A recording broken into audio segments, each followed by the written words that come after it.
নমস্কার, welcome to ভুরি ভোজ। আজকে আমি দেখাবো কত সহজে আপনি বাড়িতে বসেই মালপোয়া বানিয়ে ফেলতে পারেন। এর জন্য খুবই অল্প কয়েকটি উপকরণ প্রয়োজন। খুব অল্প কিছু উপকরণেই যখনই বাড়িতে মিষ্টি খেতে ইচ্ছে করবে তখনই এই নরম তুলতুলে মালপোয়াটি বাড়িতেই বানিয়ে ফেলতে পারবেন। এতে সময় লাগে খুব কম আর পদ্ধতিও খুবই সহজ। কেবল কয়েকটি উপকরণ ঠিকঠাক পরিমাণে মিশিয়ে ভেজে নিয়ে রসের মধ্যে ডুবিয়ে নিলেই তৈরি। প্রথমে নিয়ে নিচ্ছি 1 কাপ ময়দা, সাথে দিলাম 1 কাপ সুজি আর 1 কাপ গুঁড়ো দুধ, 1 চিমটি ছোট এলাচ গুঁড়ো, আর দিলাম কিছুটা কুচিয়ে রাখা কাজু বাদাম, আর দিলাম 1 চিমটি নুন আর 1 চিমটি বেকিং পাউডার। এবার এটা খুব ভালো করে মিশিয়ে নিয়ে এর মধ্যে নর্মাল টেম্পারেচারে দুধ দিতে হবে। আমি এতে মোট 3 কাপ দুধ ইউজ করব। প্রথমে এই 1 কাপ দিয়ে ভালো করে মিশিয়ে নেব। ভালো করে মেশানো হয়ে গেলে এর মধ্যে দিয়ে দেব কয়েকটি কুচানো কিশমিশ। এবার এর মধ্যে দিয়ে দেব আরও 1 কাপ দুধ। এবার ব্যাটারটা খুব ভালো করে ফেটিয়ে নিতে হবে। এই কাজটা বেশ কিছুক্ষণ ধরে করতে হবে। ব্যাটারটা ভালো করে বানানো না হলে মালপোয়াটা শক্ত হয়ে যেতে পারে, তাই এই দিকে যথেষ্ট নজর দিতে হবে। ব্যাটারটা বানিয়ে কিছুক্ষণ রেখে দিতে হবে।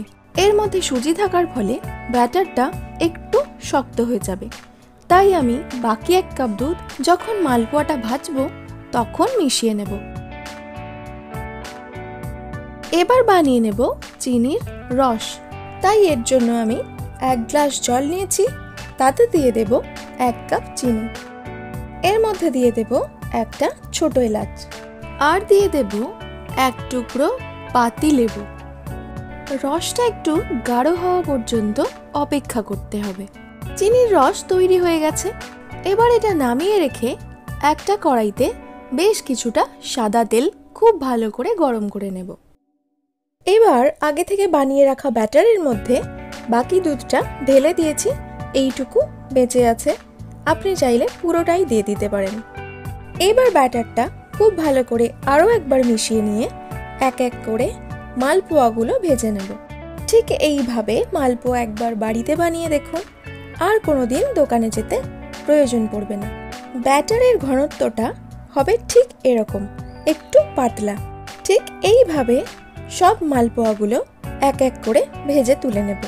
বোঝাই যাচ্ছে প্রত্যেকটা মালপোয়া হয়েছে ভীষণ পাতলা আর ভীষণ নরম।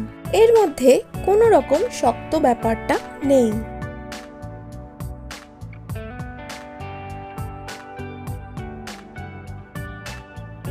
ঠিক এইভাবে প্রত্যেকটা মালপোয়া ভেজে তুলে নেব। তারপর তৈরি করে রাখা চিনির রসের মধ্যে ডুবিয়ে দেব। চিনির রস তো আগে থেকেই ঠান্ডা হয়ে গেছে। এবার মালপোয়াগুলো একটু ঠান্ডা হলে তবেই এর মধ্যে দিতে হবে। কতটা সফট হয়েছে দেখেই বোঝা যাচ্ছে। প্রত্যেকটা মালপোয়ায় একটু ভালো করে রস মাখিয়ে নেব।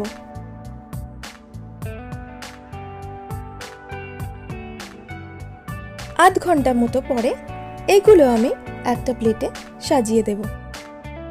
এইভাবেই বাড়িতে মালপোয়া বানান, আর আপনারটাও হবে ঠিক এতটাই সুন্দর।